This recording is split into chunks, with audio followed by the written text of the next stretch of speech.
Good evening. First of all, Happy New Year. And I wanted to thank all of you, the member of the community, for coming out for the Envision SoHo public report meeting. Now, after several months of engagement sessions, we finally have a report that speaks to the future of the NoHo community. During this meeting, I ask that you please frame your comments that speak to what you would like to see for the neighborhood. Let's strive to make sure that all of the comments are respected, even if you might not agree with them.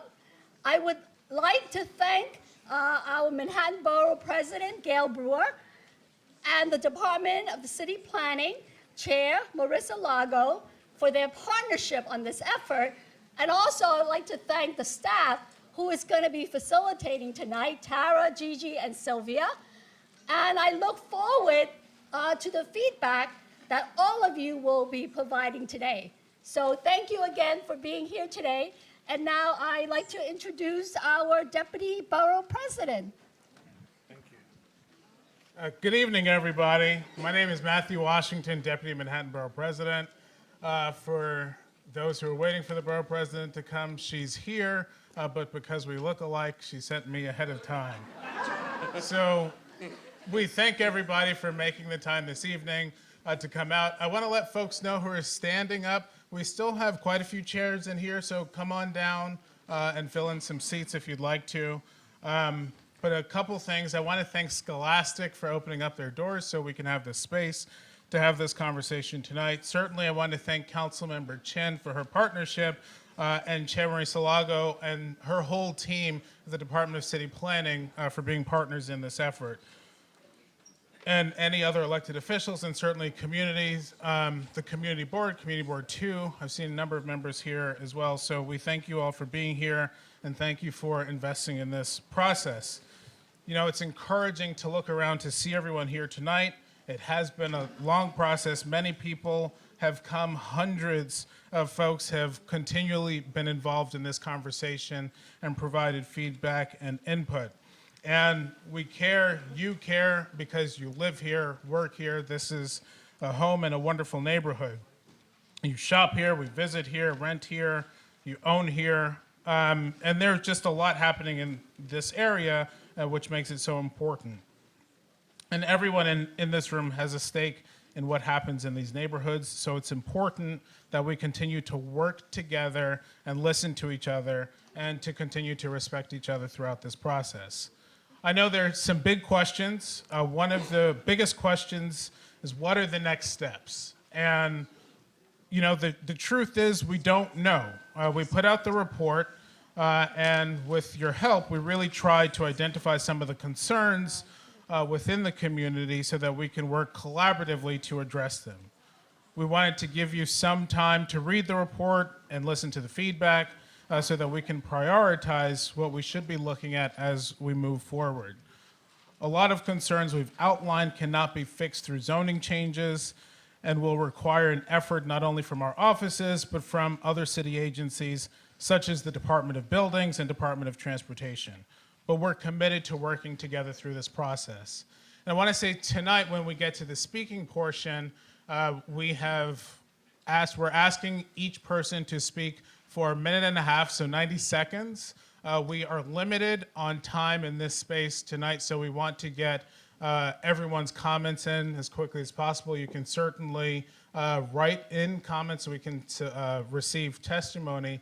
And we would also ask if a number of people have said some of the things that are of interest to you, if you can cede your time to somebody else. We have a lot of speakers. We want to get in as many as possible and respect one another's time.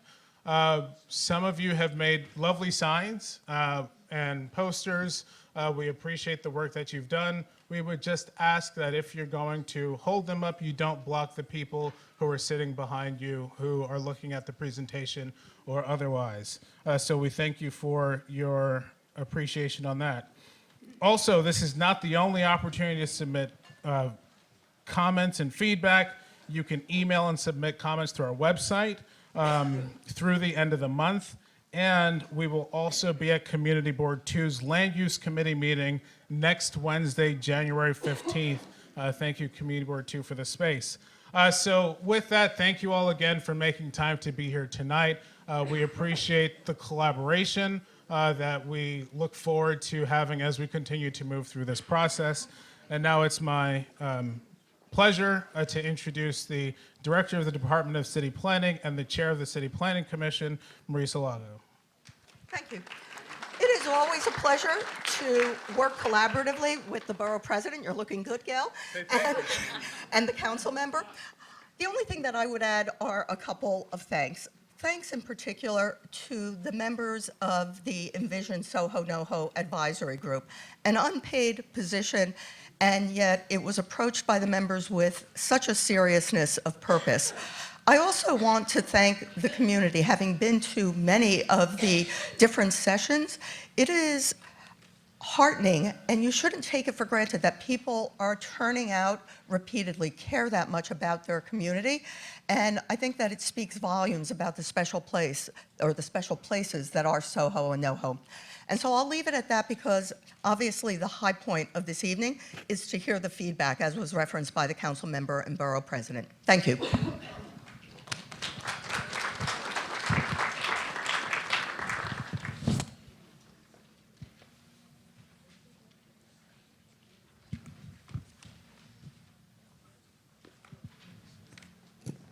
Hello. Okay. Good evening. My name is Tara Duvier, and I'm an urban planner in the Manhattan Borough President's Office. Our office, as well as the office of Councilmember Margaret Chin, as well as City Planning, co-sponsored this community engagement process. We engaged BFJ Planning to facilitate this process, and as you all know, we had Jonathan Martin and Mark Freaker as our facilitators, and who worked with project sponsor staff on this and prepared the final recommendation report. We held a series of workshops and meetings to learn more about SoHo and NoHo and what concerns you, the stakeholders, as far as living and working in these communities. We had an advisory group comprised of various stakeholders who met regularly to discuss issues, and we also convened focus groups to learn more about the issues. All of these meetings and inputs resulted in this report, which we released in November. This is the first public meeting in which to provide feedback. There will be another opportunity next week, January 15th, at Community Board 2 Land Use Meeting, which will be at 6:30 p.m. at the Sheen Center, which is located at 18 Bleecker Street, as well as a Community Board 2 Full Board Meeting, January 23rd, which will be at 6:30 in this same auditorium. We are also accepting comments via our website and email through January 31st. The website and email are on the handout you received tonight, and we will also post the information once we are done with the presentation.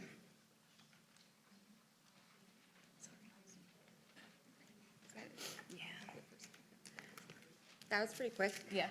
My name is Sylvia Lee. I am a planner at the Department of City Planning. Thank you all for being here. As Tara has already alluded to, the report's recommendation section in particular is really a culmination of months of stakeholder dialogue and hard work. They're organized around these three principles, general themes that emerged from the process. So one, quality of life in a mixed-use district, rules that shape what it means to be a resident in SoHo, NoHo, be an artist, a certified artist, makers, or people that are not, and also regulations that affect businesses and economic activities in the area. I want to note that our facilitator, Jonathan Martin's approach in crafting the recommendation is really to ensure that the report is sufficiently comprehensive to reflect the diverse voices and perspectives that we've heard from participants throughout the process. Rather than prematurely laying out super prescriptive solutions to problems, I think the idea is that the report recommendations would provide overarching principles and set parameters for discussions around planning and policy issues to come. While the report does go into detail, and this is the structure of the recommendations, under each guiding principle, what are the neighborhood priorities, why are they important for folks, and how to potentially further these priorities. Today, like everybody has already said, our top priority is to hear from you and maximize the amount of time that we have to hear from you. We're only going to provide kind of a high-level refresher of the top lines of the recommendations. Again, if you go back to the report after today's meeting, feel free to reach out in various ways to us, specific questions that you may have. Now I'll turn it over to Gigi to address the first set of recommendations around quality of life. Good evening. Very quickly, just want to acknowledge that we have representatives from 2 city agencies here today, the Sanitation Department as well as the Department of Transportation. Representative from the Department of Buildings is on his way. They are here to listen to the feedback, I think particularly in this section around quality of life. So the 2 themes I think that really emerged from this section is enforcement and also issues that has arisen from the very mixed-use nature of SoHo, NoHo. So when I say mixed-use nature, we're talking about balancing use of sidewalk and also loading, unloading, as we've seen that that has kind of happened all hours, and that's also an enforcement issue as well.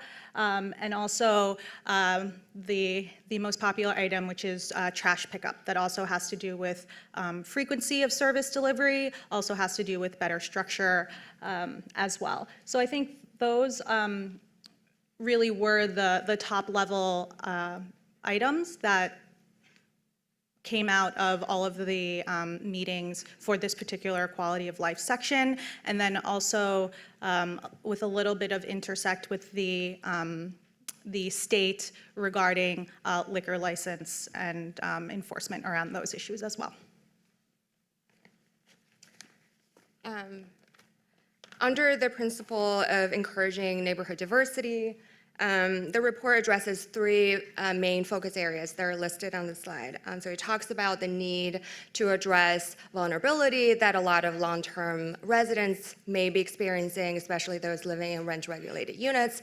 We understand that recent state legislation change has strengthened rent regulation rules, but the report does recognize the importance of continuing improving the tracking, transparency, and reporting of these units, and providing assistance to people in need if tenant harassment is happening in their building.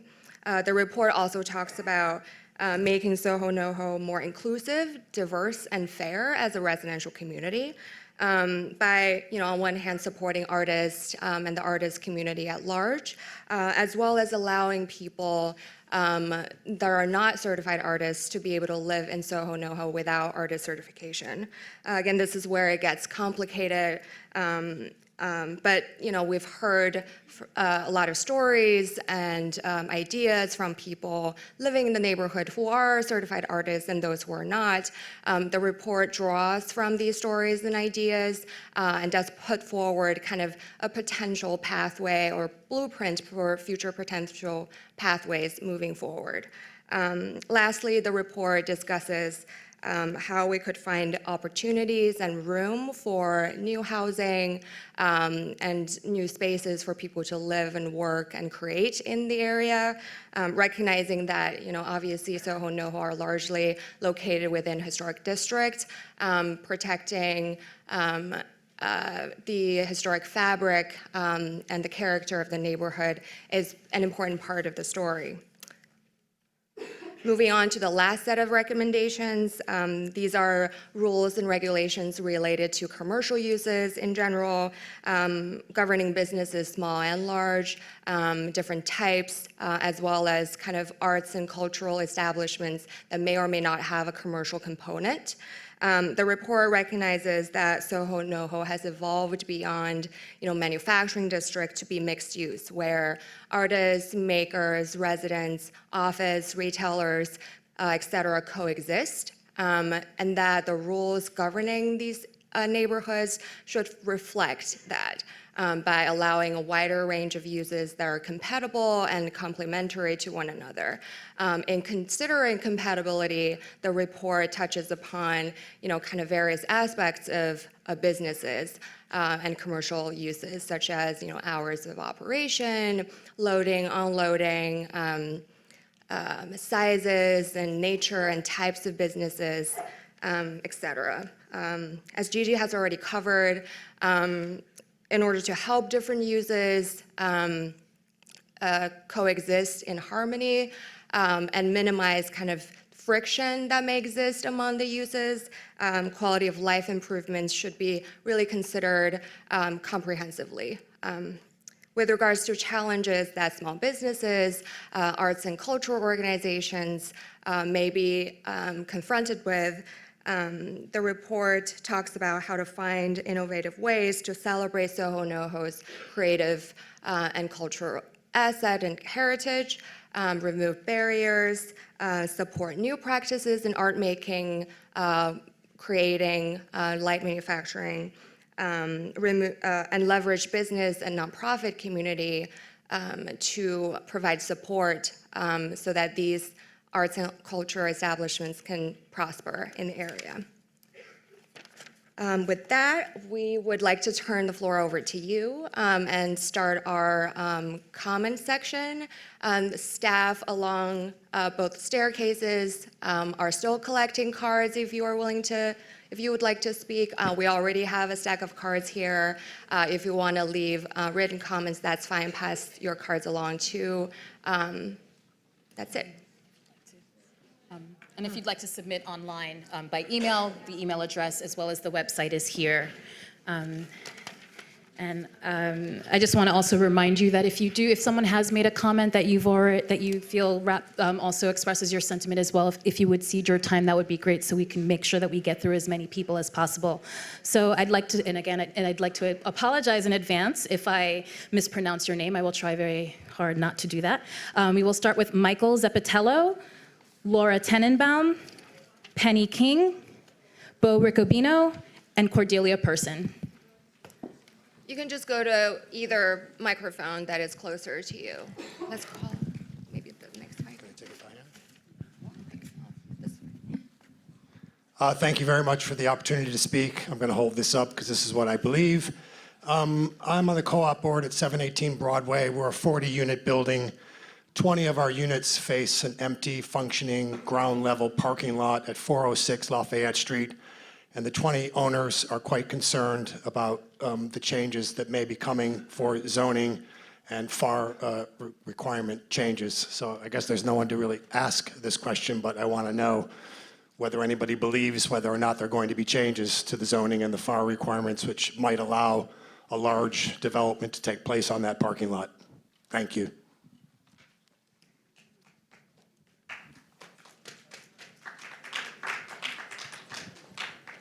Hi, I'm Cordelia Person. I'm the Executive Director of the NoHo Business Improvement District. I am one of the 18 members of the advisory group, and we worked really hard to come up with this variety of compromises for many needs in the neighborhood. And I think Jonathan did a pretty good job. Obviously, the devil's in the details. What I want to say is a lot of my job is dealing with retail, and we see that retail is changing. And I want to remind this process to be flexible and to make sure that we have, I'm glad to see the idea of legalizing retail, because that's obviously what's using the space already. And I want to encourage a variety of use groups, a variety of, not arbitrary size details. We need to let landlords be able to do what the new face of retail is about. Experiential use and all these things take up a variety of space that these large floor plate buildings are built to provide. And I hope that in the end, the process will allow for that.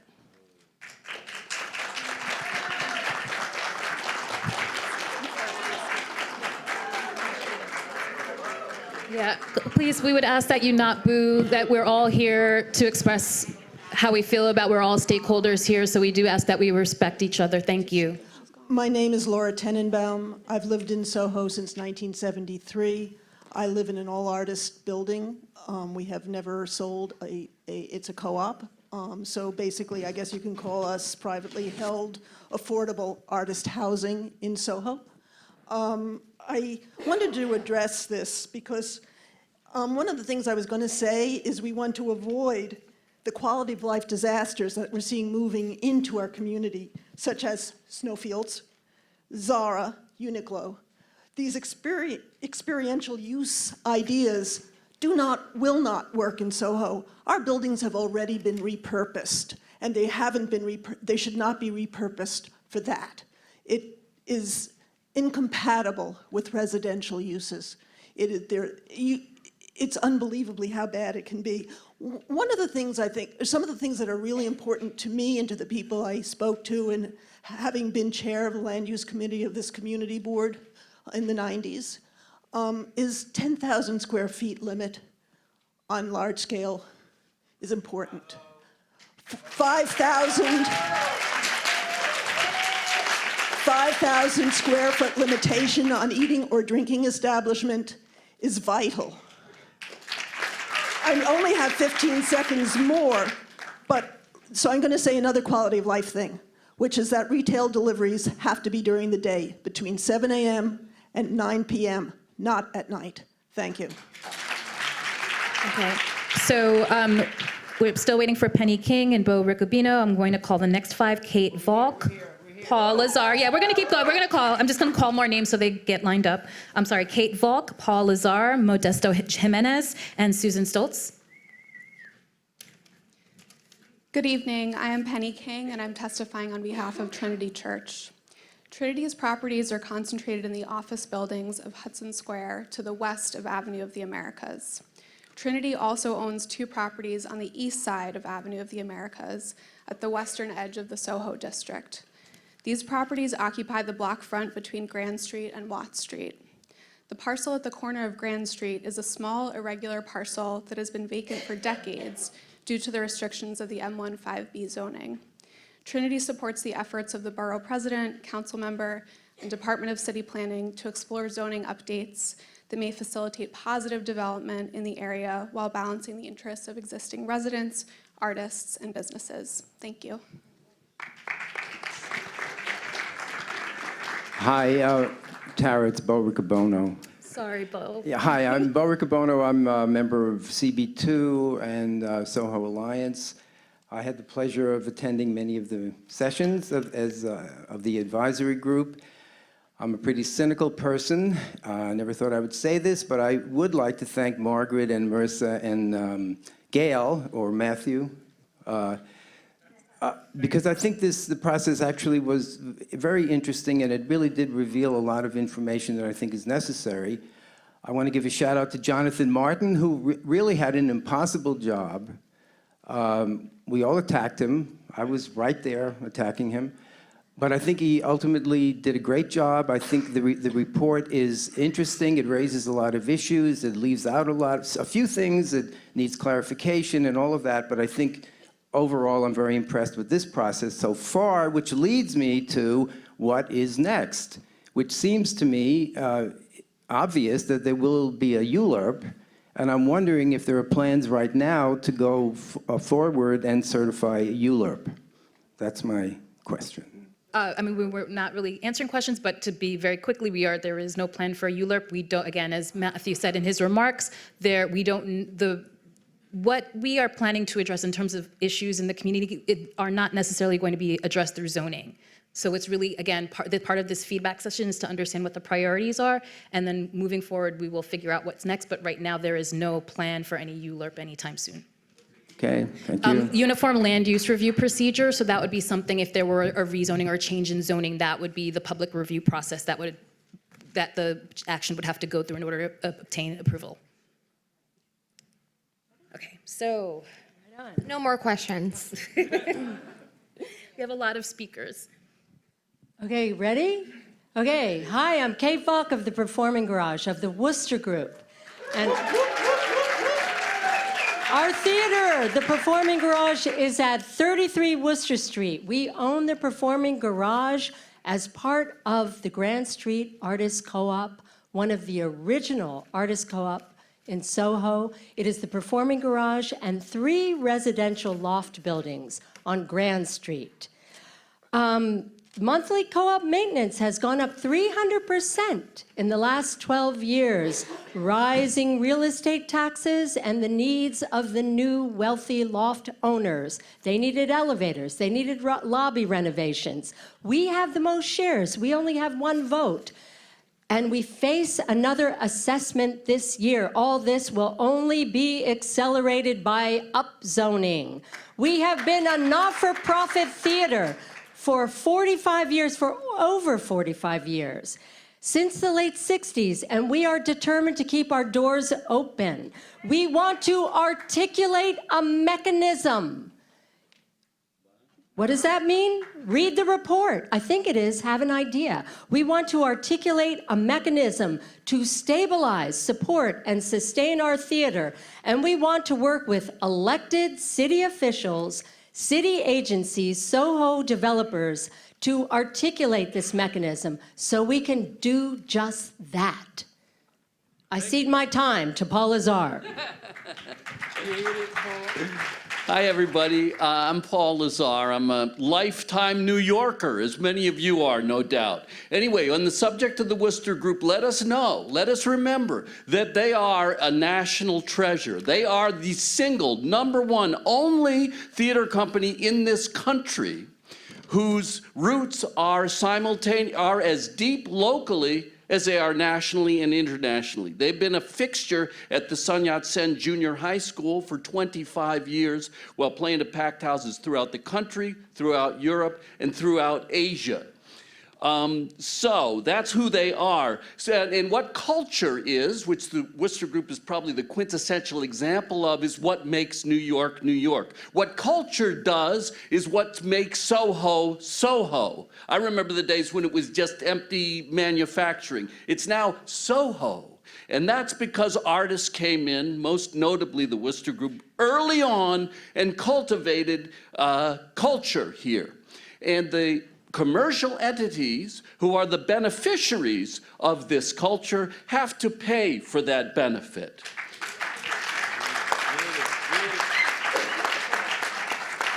The Worcester Group and in the Performing Garage needs to be connected to benefits and resources to be able to survive in the neighborhood that they were so instrumental in creating. Thank you. Hello. My name is Modesto Flaco Jimenez. I've been a Worcester Group member since 9 years, like 10 years old, which kind of feels a lot to me when I'm hearing that the Worcester Group, I'm getting a call being like, the Worcester Group is going through issues and this is the issue. And I'm like, come on, man. Treat the Worcester Group with some love. So for over 40 years, the Worcester Group have subsidized a community of artists at the Performing Garage. They conduct a visiting artist program and provide residencies for emerging artists, theater artists like myself. Since 10 years old, adapting Shakespeare at the Worcester Group when Bushwick wasn't an art zone. So I see the changes and I see what can happen. Just bringing it up. They conduct a free summer performance institute for New York City public high school students and have a partnership with The Door, one of the summer youth students holding it down, with The Door, the youth services center at Broome and Barrick. If you are serious about supporting an actual community of artists, the Performing Garage needs to be supported in the face of Soho's commercial development. And I just want to say, we have never benefited from renting our theater ever. In the report it says, a lot of the early loft owners, well, they sold their lofts and they benefited from the development and the rising real estate values. We have never even rented the garage out. We have subsidized all these community programs and we want to continue to do it. Please help. Thank you.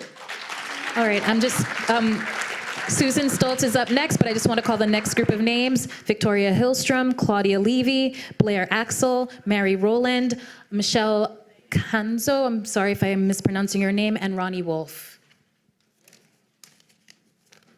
First of all, I live very close to the Worcester Group, and I really think we've got to preserve the cultural groups in the neighborhood as we get this pressure for zoning. And I'm a longtime loft tenant, and I want to make sure all the tenant rules are really supported as they say they should be. But one other thing, as I'm concerned, is the changing. This is a landmark area, Soho. It's one of our cultural places in the United States, if you had to pick a cultural site.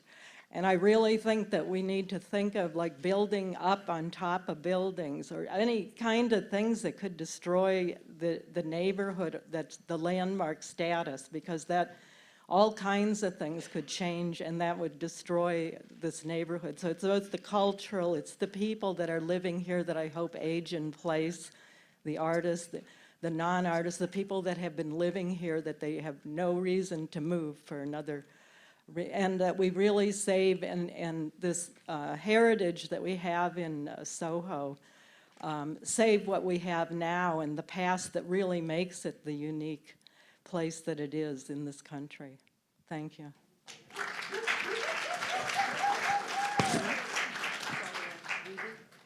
If your name was called, you can speak. And also just a reminder, when your name is called, if you're closer to this side, we also have a microphone here as well. Oh, hello. My name is Claudia Levy, and I have lived in Soho since 1974. And I have been very much aware of the changes that have occurred in this arena. Let me just say that I have been fighting for a very long time for the depredations on the community. This community was based on the need of artists to have space, and we made this community be a vital community. All you have to do is walk down the street on a nice day and you will see the legions of tourists that flock to this community. And why are they here? They are here because of what we did and the fact that this community was preserved from Robert Moses, if people want to remember history. Now we have more depredations. I spent years fighting against the Soho Hotel, Donald Trump's hotel. I spent years fighting against NYU's development that has completely altered the whole character of the village. And now we are fighting to preserve the character of our neighborhood and not allow them to upload zoning in this beautiful community and change the nature and character of a beautiful and important community. We must preserve Soho.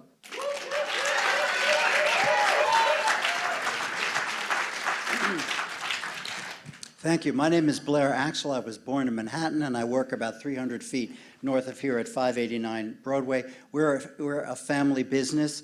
We've been in business in Soho for about 100 years. My brother-in-law, Michael Salzauer, is the head of the family business. He apologized he couldn't be here tonight. He had to be with his daughter. But we are very involved in retail, and I think people need to understand the importance of retail to Soho. Our buildings are small.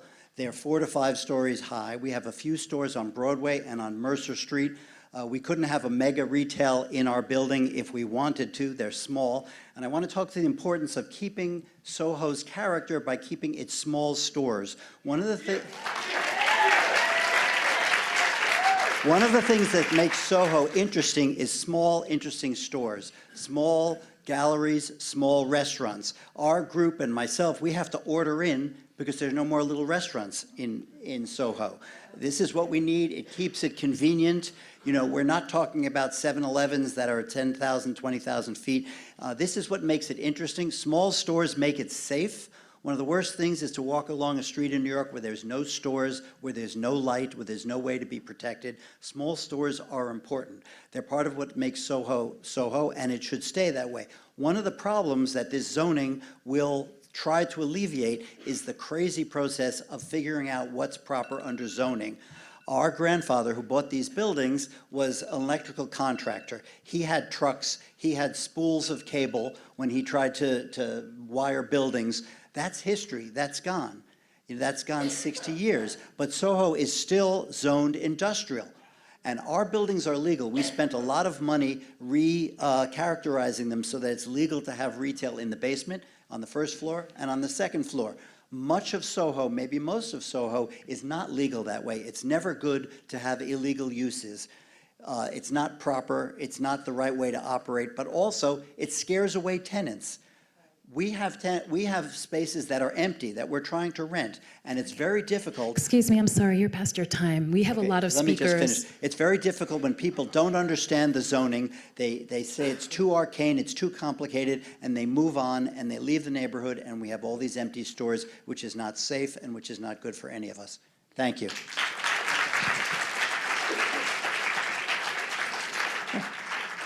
My name is Mary Rowland, and I am a SoHo Broadway Initiative board member, artist, and longtime SoHo Broadway resident since 1980. It is time to update the zoning to let non-artists live legally in SoHo and to allow, as of right, on the cellar, ground floor, and second floor. For many co-ops, retail rents help pay to maintain these beautiful historic buildings, pay the real estate taxes, local law 11 compliance expenses, and other maintenance costs. On Broadway, the 10,000 square foot restriction is not appropriate given the size of buildings on Broadway, and there are far better ways to directly address quality of life issues. The 10,000 square foot restriction will make the quality of life worse as businesses locate or relocate to other neighborhoods with fewer restrictions. If we don't move quickly, SoHo may return to what it was in the 70s and 80s,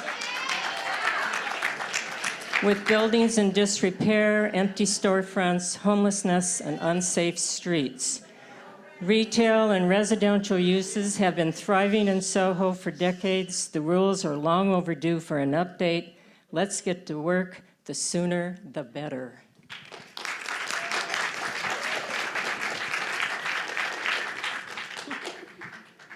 Hi, my name is Victoria Hillstrom. I am a loft tenant at 385 Greenwich, aka 71 North Moore.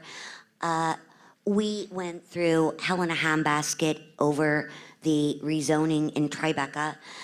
It can't be understated. There are 46 buildings with accidents and fires with just our landlord alone.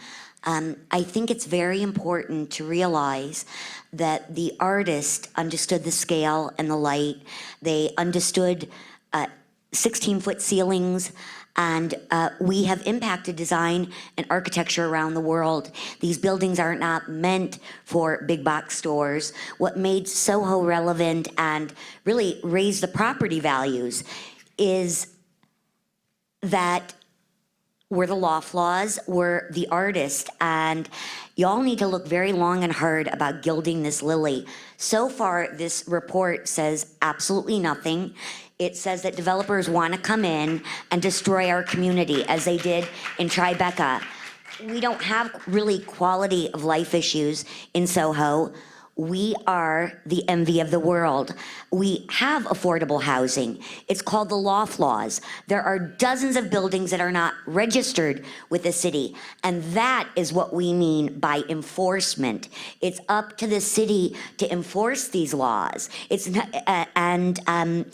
really a problem. SoHo is exactly what it's meant to be.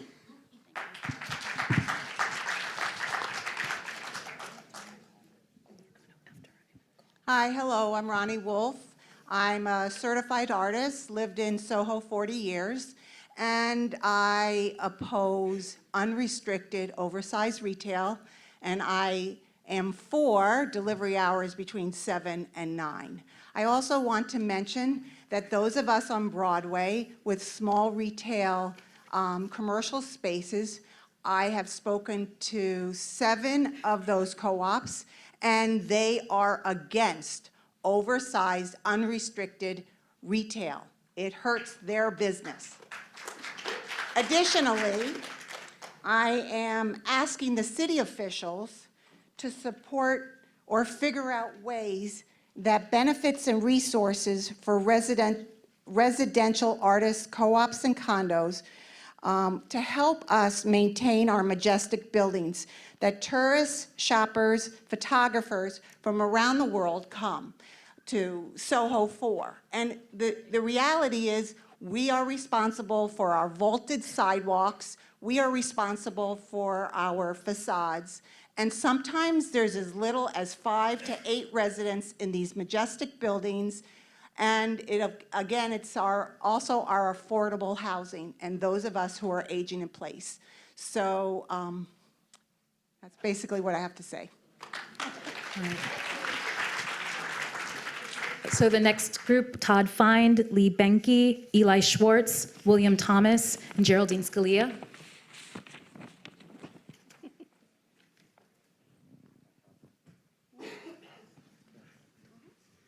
Yes, my name is Todd Fine. I'm from the Lower West Side, the Little Syria neighborhood south of the World Trade Center. And we've learned in that part of Lower Manhattan that if a building is not in a historic district or is a low-rise building, it will be demolished. After the 9/11, the National Coalition of Preservation Groups surveyed the area south of the World Trade Center and chose 40 landmarks. Since September 11th, 35% of them have now been demolished of the recommended landmarks, and only 4 of them, 10%, have been protected. This report has no provisions for a survey outside of the historic district. It has very loose language about some vague guidelines to say that new buildings will have to maintain the historic character, but there is no survey of actual properties, which means that it's very likely that every single low-rise building outside of the historic district zone under an upzoning could be demolished. If they don't insist on an LPC survey of every building that is upzoned, we will be crying for decades. Thank you.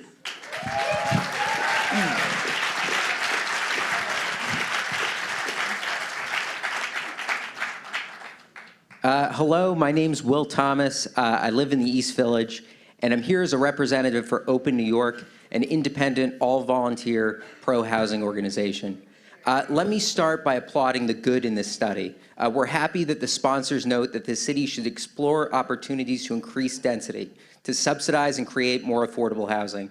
But we would ask that you be bolder and actively endorse greater densities in SoHo and NoHo. Housing affordability is the quality of life issue that should most concern planners here. SoHo and NoHo are 2 of the least affordable neighborhoods in the country. To make matters worse, the general prohibition on home building here has pushed demand elsewhere, pushing up rents in Chinatown, the East Village, and the Lower East Side. And this is all happening at a time when the city is suffering an immense housing shortage. Rents are skyrocketing, homelessness at its highest rate since the Depression, and 1 out of every 7 kids at a public school lives in a shelter. So let me ask everyone here, who here would support allowing higher residential densities if it meant more affordable housing? Raise your hand. Thank you. Finally,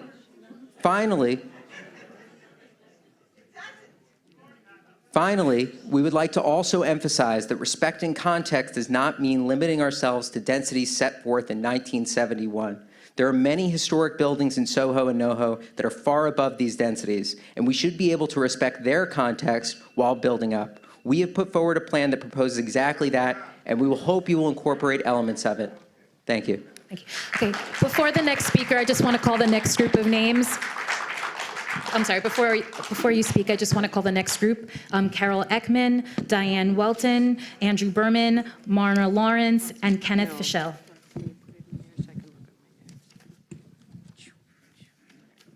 Hello, hi, I'm Geraldine Scalia. I used to live on West Broadway during the heyday. SoHo was vital. It was a hotbed of culture, recreation, food, and community. Then I moved to East Houston Street. I've gone from one stabilized small building to another stabilized small building. I'm an international and domestic exhibiting artist, and I live in constant fear of my landlord. He tore down the property next to me where Steve, you probably all know Steve, he used to sell the Horn and Hard Arts machines and the renovated bars. It's an empty lot. I found out what they were going to do. My landlord, they were going to build a hotel, and my landlord sold the air rights over our building so they could cantilever over our building. And I went downtown and I found out they were zoning, it was against zoning laws. One council person came to my aid, Avella from Queens, who ran for mayor, thank God, and the construction was stopped.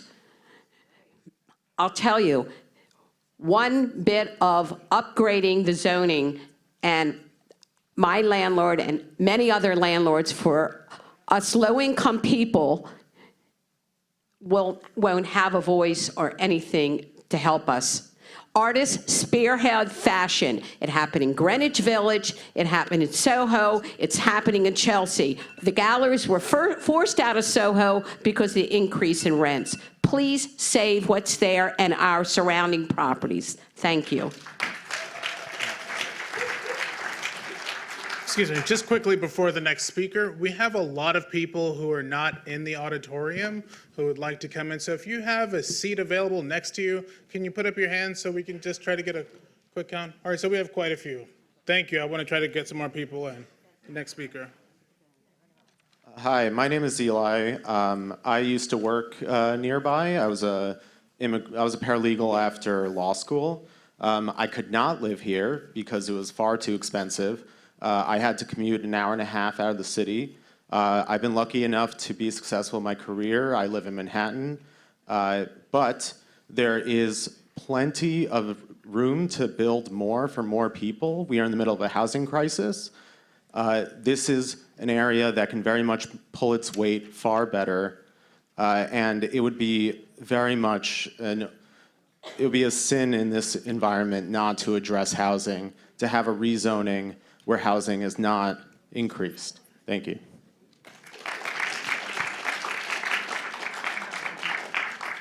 Hello, I'm Lee Benke. I'm one of the co-founders of the Broadway Residents Coalition. I'm going to be really brief. I didn't prepare a statement, but I want to say that we founded our coalition totally because of our lives being made living hell by the retail. We have oversized retail that's illegal. We totally oppose any oversized retail or upzoning. Thank you. Hi, I'm Ken Fischel from Renaissance Properties. I have a little cold, so please bear with me. I grew up in the neighborhood. I grew up on Bleecker and Mercer Street, and I remember walking down Broadway when there was nobody there at night or on the weekends, and it was lovely. But that was then, and that's not now.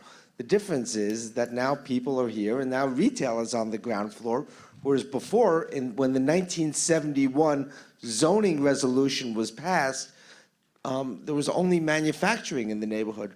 When I say we, my family, manufactured ladies' bathing suit. We had a union shop, we had 40,000 square feet, and we couldn't make it work. The economics for manufacturing in this neighborhood just don't exist anymore.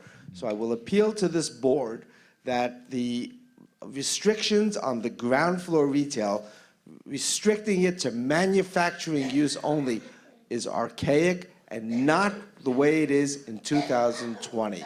Thank you.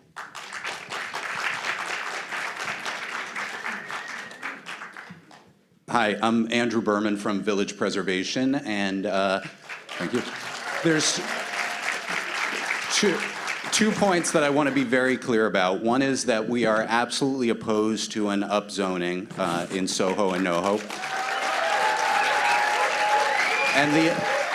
And the other is that we would be absolutely opposed to anything that would allow huge, oversized, big box, mega retail in this neighborhood. Overdevelopment and oversized retail is not what NoHo and SoHo needs more of. And I want to specifically address the issue of the upzoning. There's a myth that's been perpetuated partly by this administration, partly by some people who have other agendas, that the only way you can build affordable housing is through an upzoning. That is absolutely false. The current zoning for Soho and NoHo has resulted in 15, 20, 25, even 30-story buildings being built. We don't need to lift that limit even higher. The city can make sure that there is preserved affordable housing in Soho and NoHo and new affordable housing in Soho and NoHo without having to do an upzoning. And I think that the 10,000-foot limit for retail is very, very important to keep. Thank you. All right. I just want to just call the next group of names: Carol Ekman, Maxie Cohen, Bruce Williams, Mark Rappel, and Marianne Rothman. Hi, I'm Marna Lawrence. I'm a theater artist. I live on the boundary between Little Italy and Soho. I guess I'm sitting here at so many of these meetings, and I attended so many, and I keep hearing the focus group, the people in charge, the elected officials, tell the community what they think we want to hear. All we read and hear is vague, as it's been said, and I'm just wondering, why can't there be a meeting when our elected officials and city planning actually answer specific and substantive questions for the community? If I thought that the proposal to address or change zoning in Soho and NoHo included a fair, earnest process as opposed to one that mainly took place behind closed doors, with all the powerful real estate trade associations such as REBNY and very few actual residents. I know there were some, but I would support that because it would be fair and reasonable, and we would hope there would be fair and reasonable changes. For example, I would like to ask this question that has been brought up before, not tonight. Enforcement. All too often, the community sees, we've gone through this on Broadway just recently, how the New York City Department of Buildings is missing in action. This agency is either unable, unwilling, or intentionally failing to enforce their own regulations and the law. They have successfully enabled all these mega stores to be in place, not because it's, as the gentleman just said, because that's a good thing and that we all of a sudden, it's because they've allowed it to happen. It wasn't fair and it's not legal binding in what they're doing. And I'd like to know if this committee is going, its focus group is going to actually, and our elected officials is going to actually address that. Are we going to start to address the Department of Buildings' failure to enforce the laws?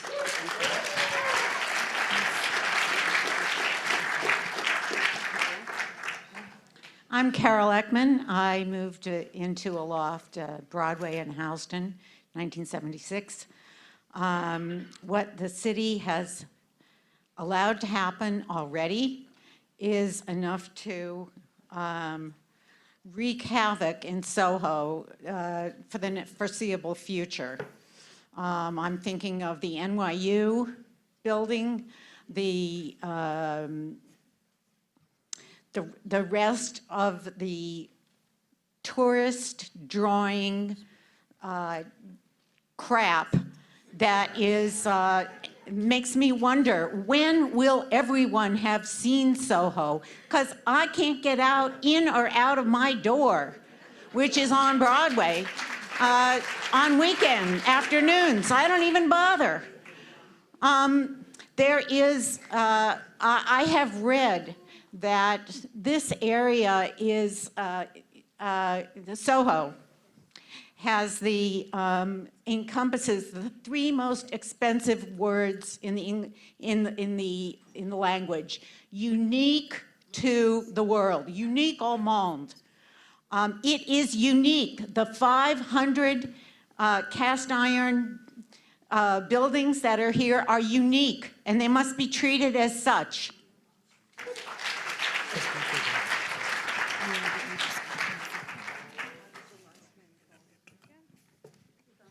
Good evening. My name is Mary Ann Rothman, and I'm the Executive Director of the Council of New York Cooperatives and Condominiums. As we've heard, a substantial number of the buildings in Soho and NoHo are owned as cooperatives by their residents.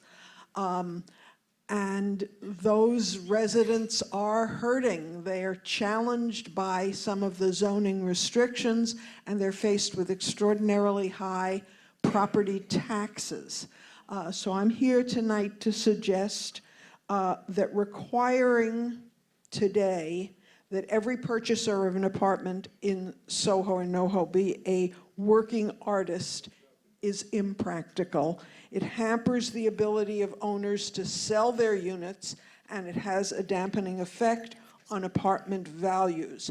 An alternative could be to encourage residency by artists through a supplementary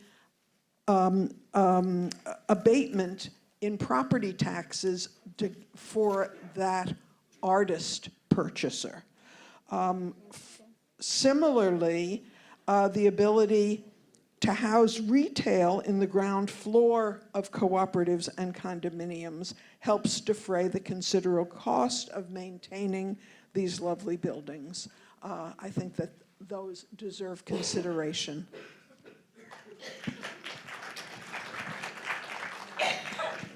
Hi, my name is Bruce Williams. I'm a newcomer. I've only been in NoHo for 24 years. I'm a city certified artist. Our building has all certified artists. We have a theater on our ground floor. We'd like to keep it there, but the pressure of developers, and if you look at Bond Street now, if any of the rules were enforced, we wouldn't have this extreme pressure to make money for people that already have money. The artists here built this community. We need the support. We don't need big box stores. Little retail is fine. It's already there.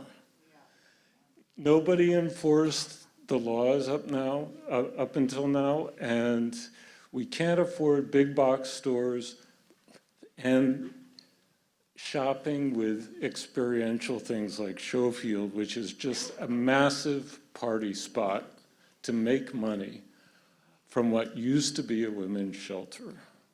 It's a sin that they did what they did, and they're trying to do it more and more and more, and it has to be stopped.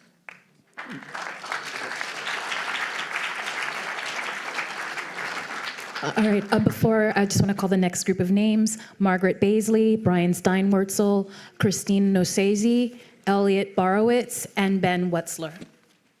So I'm Maxie Cohen. I've lived on my block since 1972. I'm an artist in the area. And I have 3 suggestions. One is, the neighborhood became what it is because of the artists in the community.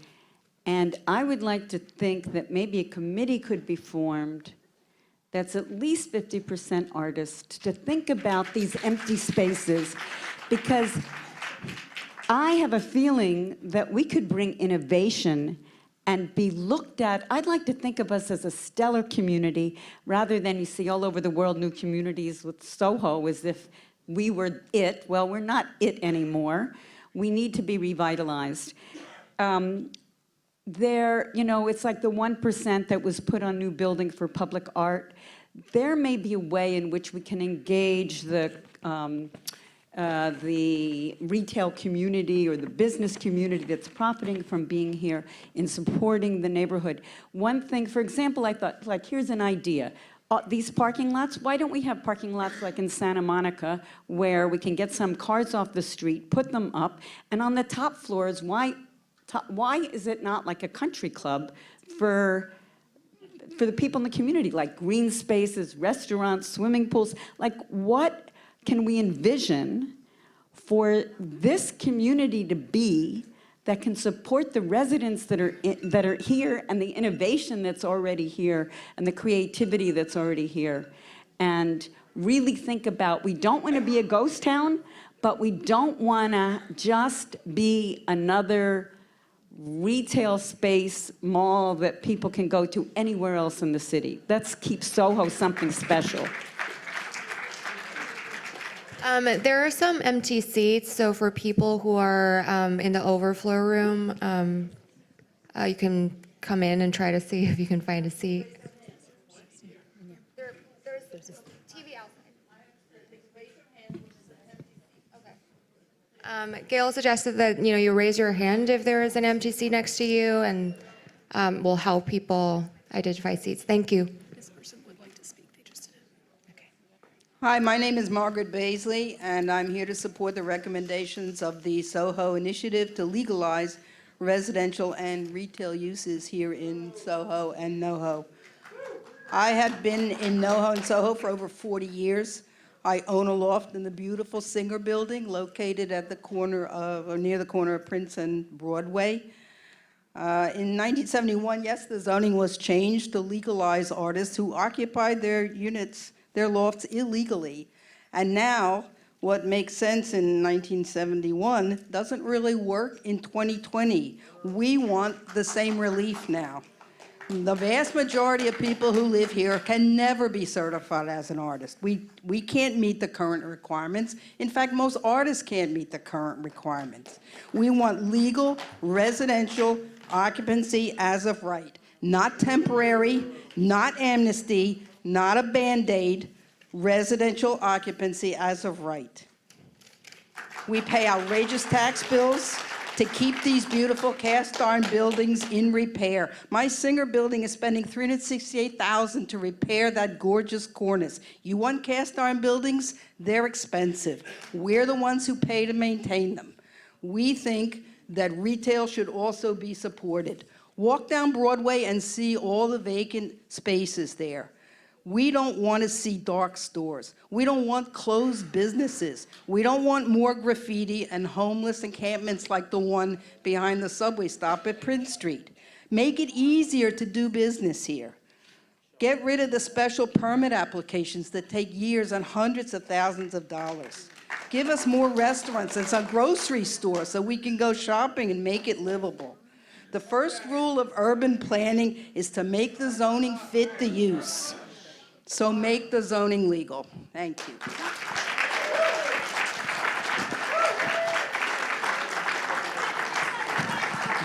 Okay, I just asked if you could keep the applause to a minimum so we can get through. We have many speakers tonight. I'm Elliot Barowitz. I'm probably the longest artist advocate in this city, starting in 1960 with the Artists Tenants Association, when a deal was made between Mayor Wagner and the artist to allow two to live in a loft building.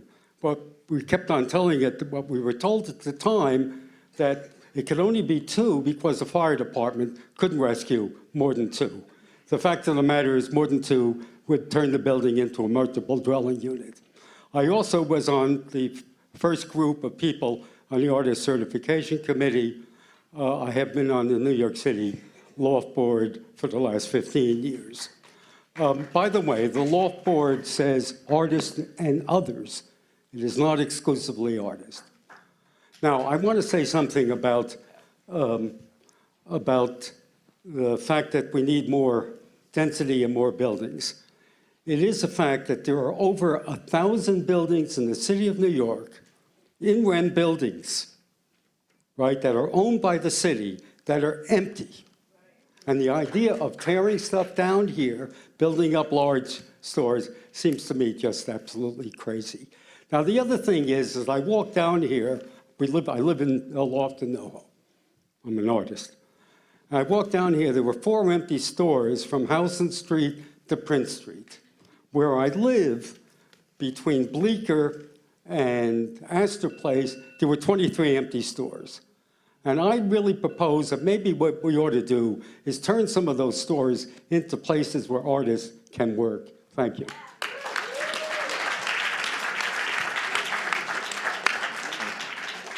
Hi, my name is Brian Steinwurzel from GFP Real Estate. It's my family's business. We own 6 buildings in Soho and NoHo that my family, my grandfather, and my uncle bought in the 70s and 80s. I applaud you for doing this work. It's been very difficult. I applaud all the people that have participated in this. I'm also president of the Soho Broadway Initiative. We spent a lot of time being half residential and half commercial talking about this. And it seems to me that we're at a turning point where we can either live with laws that don't make sense, where most of the residents that live in the neighborhood are living illegally, and a significant portion of the retailers that are operating illegally. And we can be a city that doesn't have laws that we follow or that are enforced, or we could be a city that changes the laws to laws that make sense. And it seems to me from spending a lot of time with a lot of you that there is a significant portion of us that agree on probably 90% of what should be in these neighborhoods. And the 10% that we don't agree on, my guess is we can figure out together.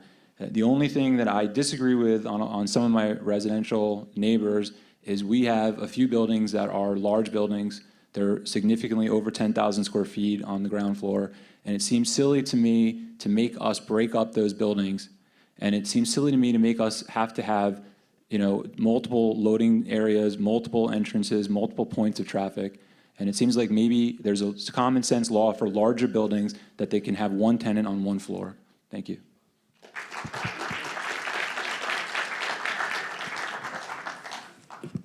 Hi, my name is Christine Yoskese. I live on Crosby Street in a rent-stabilized apartment. I'm a filmmaker and college professor, and I was a community organizer in Williamsburg, and I made a film. And I looked at the changes in 30 years when the zoning was closed, the zoning was changed. And I want to address the idea of affordable housing. Affordable housing should be something that the city is involved in, not individual real estate people. The affordable housing that they promise the community in that neighborhood is a joke. There are different buildings, they can't even live in, they can't even go to the same swimming pool as the people in buy these lofts. The whole thing is absolutely ridiculous, and the proportion of affordable housing is more of a joke. And I just interviewed these women after all these years, and they've given me the statistics, which I can't remember, but it's like, it's in every single building that has affordable housing. There's less affordable housing than people need. People are being pushed out of the neighborhood, and they can't live there. Factories are being turned into big high-rise buildings. Houses are being torn down. The height of the buildings in the neighborhood are crazy. I think we should look at them as an example, because all the artists I know who were in Williamsburg had to move out to Bushwick, and now I don't know where they're going to move. Thank you.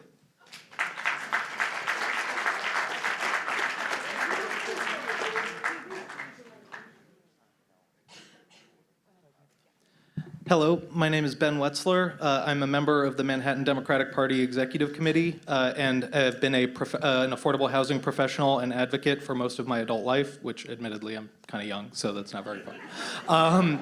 But I just wanted to add to the discussion here that in 2016, when the Obama administration put out its recommendations to local government, to state and local governments, expressing kind of an analysis of what the barriers to building and preserving affordable housing are, the number one thing that they identified, and then this came up again when they were going through the fair housing regulations regarding pursuing ending the legacy of redlining and desegregating communities, was that you need to build affordable housing at densities sufficient to support it, and you need to get rid of outdated regulations from the 60s and 70s that make that impossible. And that is exactly what the SoHo and NoHo, the Envisioning SoHo and NoHo reports said, and I think that we need to keep that in mind as we go forward, that if we want to support affordable housing and if we want to be the progressive city that New York City is, we have to do that, and that Manhattan has to do that, and every neighborhood in the city has to do that. Thank you. Okay.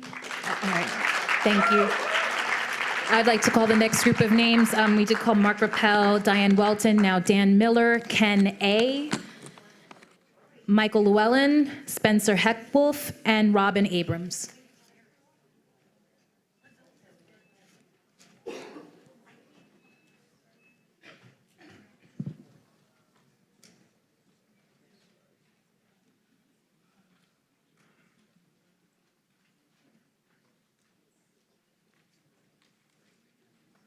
And I'm just going to call additional names: Sarah Walker, Karen Van Autry, I'm so sorry, Emily Hellstrom, Stephen Smith.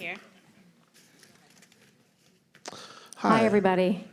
I walked in today and I saw a lot of friends on both sides of this issue. And I came here as a dancer, and I'm now in real estate. So I think I understand the perspective that you're all facing. I just want to say, I'm Robin Abrams. I do commercial leasing focused on retail. There are people here that are on co-op boards. We represent the co-op boards. You all have an interest in who's at the base of your building. You want to preserve your neighborhood, but you also want income, and you have to pay real estate taxes. So I think we have to keep all of that in mind. And some of the people that were here were talking about large buildings that they own and the problems that they have in trying to cut up these buildings. Some of them go through the block 100 feet, and it's really not realistic to do small space. I did the room and board deal years ago. We went through the very trying ULURP process. It was a great store. I don't know if you remember it, on Wooster Street. That space has been empty since they left. They had 4 or 5 floors. It was gorgeous. It was quiet. It was clean. They didn't have a lot of loading and delivery. They didn't have a lot of garbage. Another store would have to go through ULURP in order to come into the neighborhood and occupy a space like that. That space is still vacant.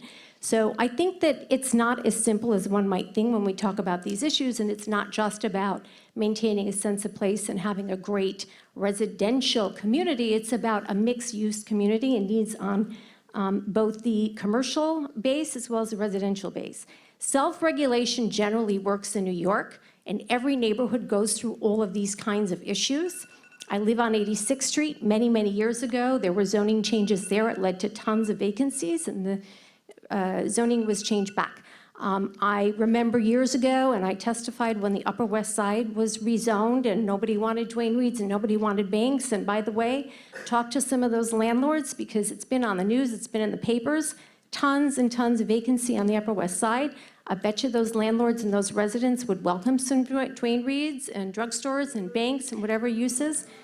Instead, I'm sorry. they have vacancies. Excuse me. The landlords are paying real Okay, estate first, tax. excuse The me. residents are having those taxes passed on, and All it's right, a burden. So excuse me, I'm sorry, you're I- out of time. I'm really sorry, but thank you. And also, please, no I just think you have to take booing, no both response. perspective Thank into you. mind.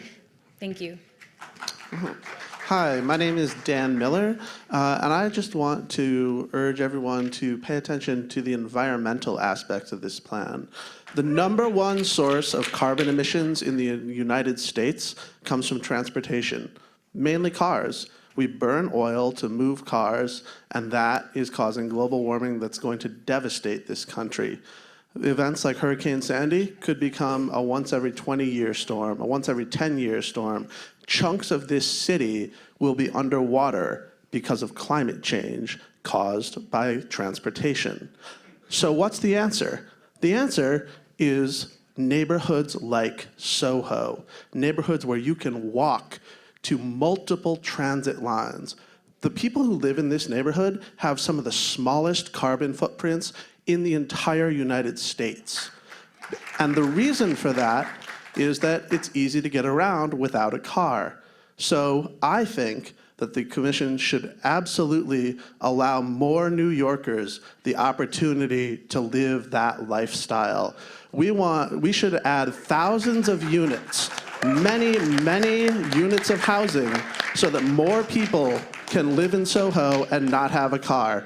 We need to build housing on parking lots.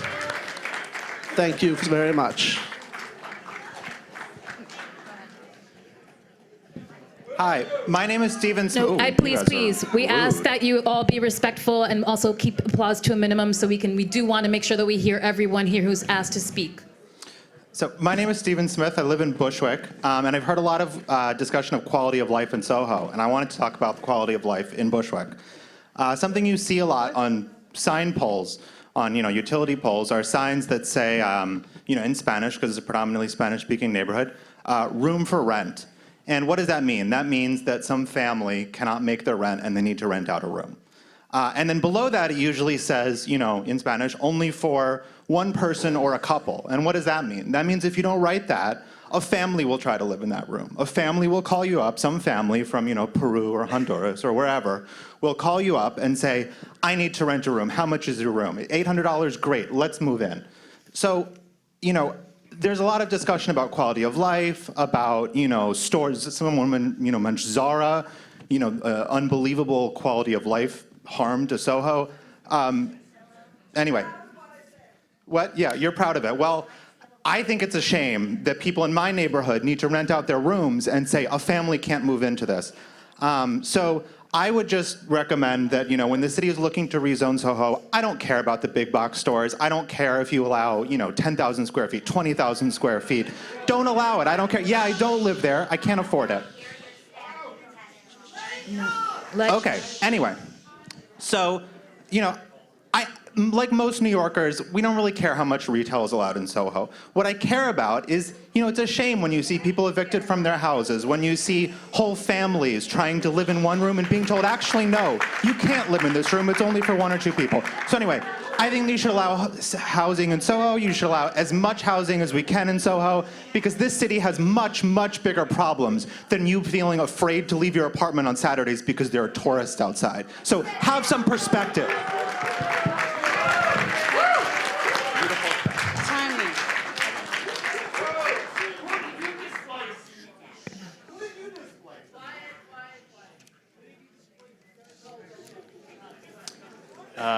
Bernie Sanders, Elizabeth Your name, please. Warren. Excuse me. Your name. My name is Spencer. Bernie Sanders, Elizabeth Warren, Cory Booker, Julian Castro, Andrew Yang, and almost all of actually the Democratic presidential candidates have housing plans. And if you look in their housing plans, there's a sort of consistent theme. And Please, we have to allow everyone to speak, please. excuse me, did I bellyache while you were speaking? No, I was quiet. You should be quiet. No. No. No. Is my time Excuse me, stopped? no. Oh, wait. No, please, No, can I'm we not just being ask? paid. I live in a 2-bedroom apartment with a roommate. I don't No. own my loft. Okay. No. You can speak. No, we, in the interest of time, we need to want me keep to talk over going. him? You want me to talk- You have a I'll talk over him. microphone. Okay. Please, we're just asking that everyone please just, this is for listening. Please be respectful. There are a lot of people here that want to speak, and the heckling prevents your neighbors from speaking as well.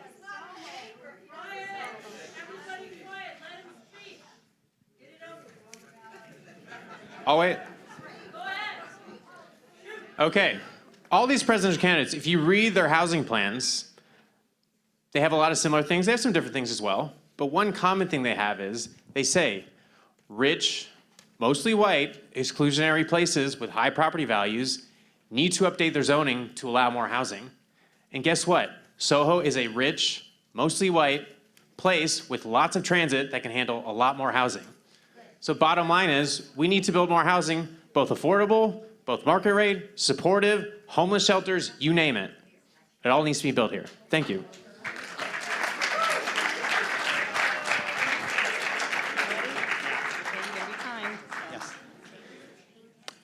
My name is Michael Lewin. I live in Manhattan, but I teach at land use at Toro Law Center, and I'd like to associate myself with my predecessor's remarks. I like him, I believe that if there is an upzoning, the first priority should be more housing, because that's a citywide need, rather than more retail. So somebody mentioned Williamsburg, so I'd like to talk about Williamsburg a bit. So why is it that people with middle and upper middle class young people would want to move to Williamsburg? Is it because it's physically attractive? I don't think so.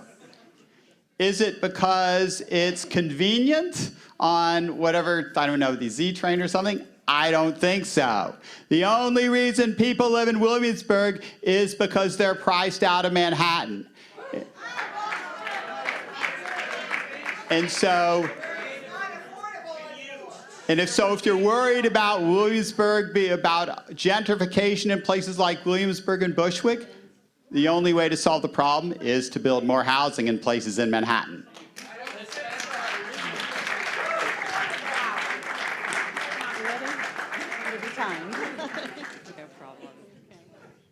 Hi, I'm Sarah Walker. I'm an artist who lives and works. Sarah Walker, artist that lives and works in Soho in a building that's AIR.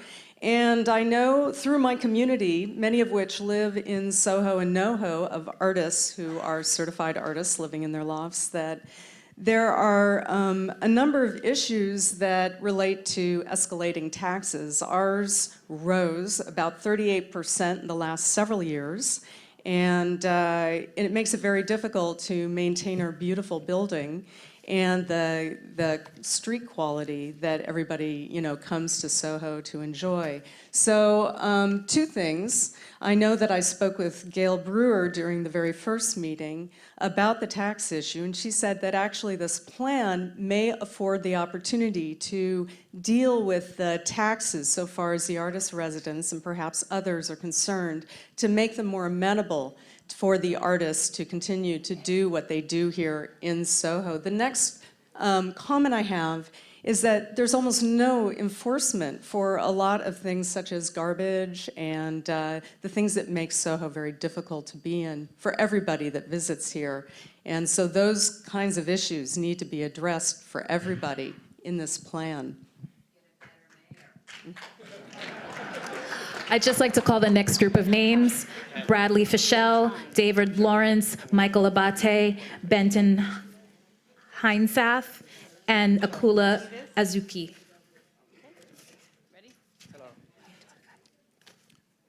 Am I ready? Yes. Hi, I'm Ken Ayub. I want to comment on the housing shortage that we have in the city. We have added about 600K people over the last 10 years, 800K jobs, but only 100K housing units citywide. And that shortage is causing rents to increase. It's causing homelessness. It's causing unattainable home ownership. And it's causing gentrification. And I'm concerned as we think about a new vision for SoHo and NoHo that we think about greater density. Every expert on this subject, every planner, economist, about housing economist says density is affordability. If you want affordability, you need to increase density. So with the expert opinion in mind, I would encourage you to think about density and improve density to get to affordability. And I saw Real Thomas speak earlier today about the Open New York plan, and I support the Open New York plan. I hope that you encourage to include it into your vision. Thank you.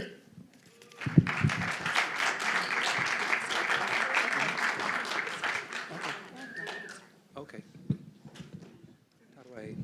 Is it on? Okay. Hey, my name's David Lawrence. I'm an artist, photographer, and I live in an AIR building on Grand Street. Our building has been almost entirely artists for about 40 years, and most of us are hoping to stay there. We're having a very hard time because our property taxes are just going through the roof. A few years ago, our property taxes actually doubled in 1 year. One of the big drivers of that is the out-of-control retail rents that are charged on Broadway.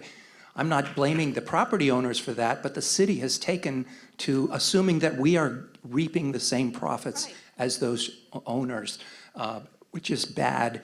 I also feel the AIR process, which I'm a recipient of that, and many of the people in this room are, has been good in that it's allowed us to be in our spaces, but unfortunately that process is broken down. I think the city needs to re-examine a different mechanism that helps keep the artists in place, and one of those ways is to reduce the cost for us to stay here, and the biggest driver of that is our property taxes. Nearly, I think 60% of our maintenance is property taxes. That means the city is responsible for 60% of our out-of-pocket expenses to stay here. So if we had some credits as artists on our property taxes, like the STAR program and so forth, more artists would be able to stay in their spaces whilst allowing the retail to continue to do their thing. Okay, that's about it. Hi, good evening. My name is Karen Van Outrive. I'm an artist who has lived in Soho since the 1990s. Before that, I lived on Sullivan Street. I think the cultural makeup of this neighborhood, as people have said, is so crucial. And if you talk about affordable housing, we would have plenty of affordable housing and diversity if the rents weren't so high. If the matter of profit was not driving up rents and taxes everywhere, and my taxes have increased 300%, it's because of the desire for profit, the commercial in retail. I don't mind retail, small owners, that's great. But we don't need the amount of constant increase in rent and the landlords raising the prices so high that you can't have retail. So I think the big thing that needs to change is the city needs to be concerned about the cultural aspect of Soho. And we do not need changes that raise the prices of everything. All right, I'm just going to call a few more names: Alicia Grace, Trevor Levin, and John Pasquale. Hi, I'm going to pull a Matthew Washington. My name is Mark Dykes. I'm the executive director of the Soho Broadway Initiative. I'm going to read a statement on behalf of Emily Hellstrom. There we go. For those of you who are here at the beginning, Matthew imitated our great president, Gail Brewer. My name is Emily Hellstrom. I'm an active residential member of the Soho Broadway community. As the president of my own co-op and a vice president of the SoHo Broadway Initiative. Quality of life challenges have arisen from fundamental changes that have occurred over the past several decades. In 1971, SoHo was a declining manufacturing area with artists living here. Today, SoHo is a premier artist and residential neighborhood, a popular retail district, and a thriving creative job center. It's a true mixed-use neighborhood. Office and retail businesses need to receive deliveries and services and produce garbage, which can create unwelcoming conditions. Residents want pleasant sidewalks and street conditions and a quiet night. It should be no surprise to anyone that conflicts have come up as no comprehensive planning has been done for SoHo and NoHo to address the complex needs of these unintended mix of residents, businesses, and visitors. Size restrictions on retail fall short of addressing quality of life conflicts. I applaud the report's prioritization of addressing quality of life issues, and I'm eager to collaborate with the city to alleviate sidewalk and roadway congestion, maximize opportunities for open space, and reduce light pollution and improve waste management and deliveries. Thank you.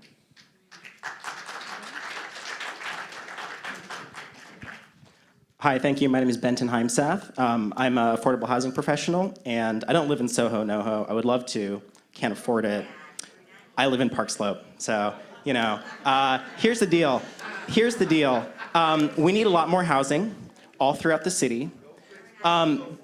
These rezoning processes are super valuable. I want to associate myself with some of the folks earlier here who said we need more market rate housing, we need more affordable housing, we need more housing of all types. This transit dense area is a very important place for a lot of people who would love to live here. I think it's great, I think it's fantastic, and I urge you to incorporate more housing into the rezoning plan. Thank you very much.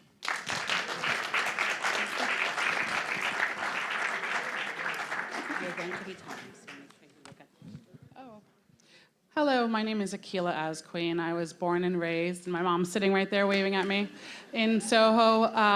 I also occupy and live in the building in which my parents own, and we don't just run a business here, we live in the business in which we run. And I do have to say that when you talk about density in our neighborhood, I appreciate all of the residents who have spoken, because we have a very high density neighborhood. We're highly trafficked. There are times in which we cannot walk down our own streets all throughout the year. The density of this neighborhood needs to be measured in a way that accounts for tourism. And if you measure it that way, you're seeing an extreme millions of people coming through this neighborhood. This is not our issue. And the report does address issues that we do have in terms of waste management and things of that nature that really affect our quality of life here in SoHo. But I really urge you to listen to the people who speak, who live here.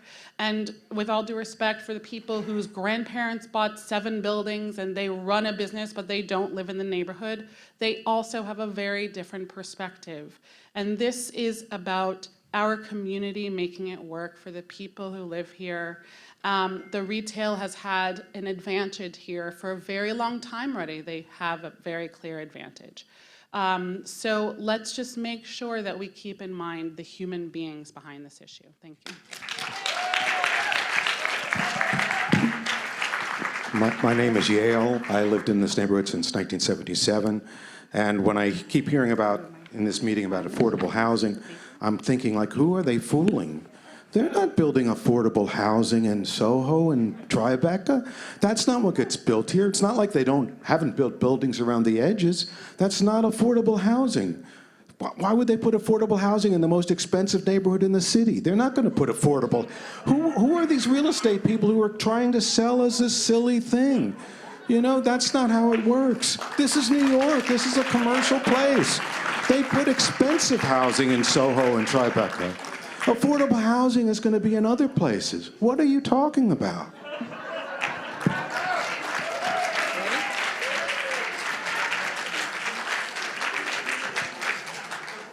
Hi, everyone. My name is Trevor Levin. I work at a nonprofit permanent, affordable, supportive housing developer in New York.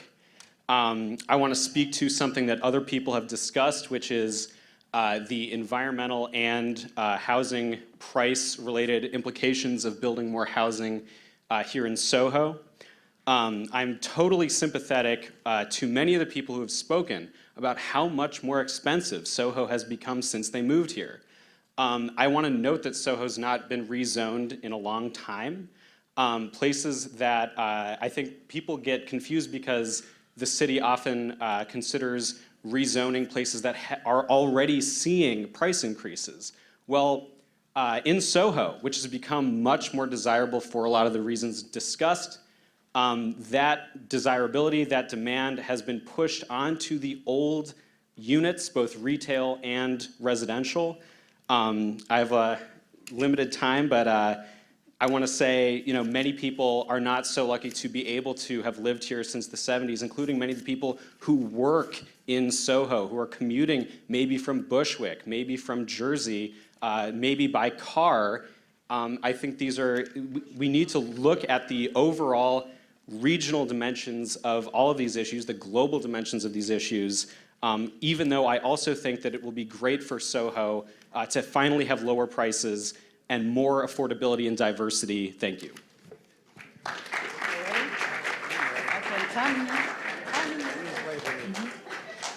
My name is John Pasquale. I'm a member of the SoHo Broadway Initiative, and my family's been a stakeholder in SoHo probably almost 100 years. I remember in the 1960s as a child working for my father on Worcester Street, and gosh, I've seen a lot of changes in this neighborhood. But I think change is essential for every neighborhood to grow. I believe that the artists that are technically living illegally should have their units legalized. I believe that the illegal retail should be legalized. And I think those are the needs of the community. And in speaking on behalf, and I'm obviously in favor of the Envision SoHo, NoHo summary. And as far as Broadway, which I think sets it off a little bit different from some of the other streets, and I'm going to quote myself here because I get brain farts sometimes.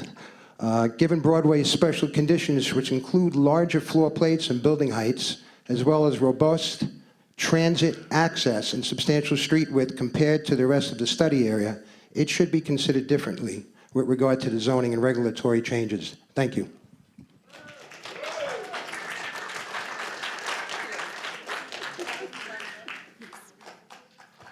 Thank you very much, Tara. I'm Gail Brewer, Manhattan Borough President, and I want to thank everybody who came tonight.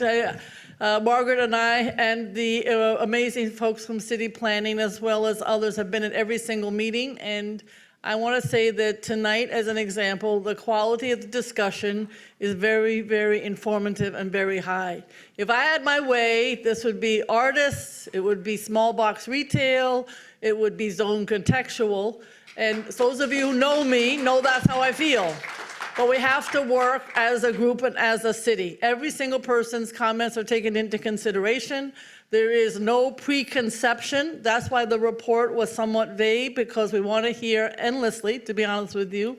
People are participating, thank goodness, because if you don't participate, then the changes that get made are not what you want. So we're going to work really, really hard to take into consideration what was suggested today from those who live here and those who don't. I do tend to look at those who live and work in the community. So I just want to say thank you, but understand that this is not a small room, cigars, cigarettes, behind the scenes. This is a very open process. It is a transparent process, and we're going to keep it like that. Thank you very much.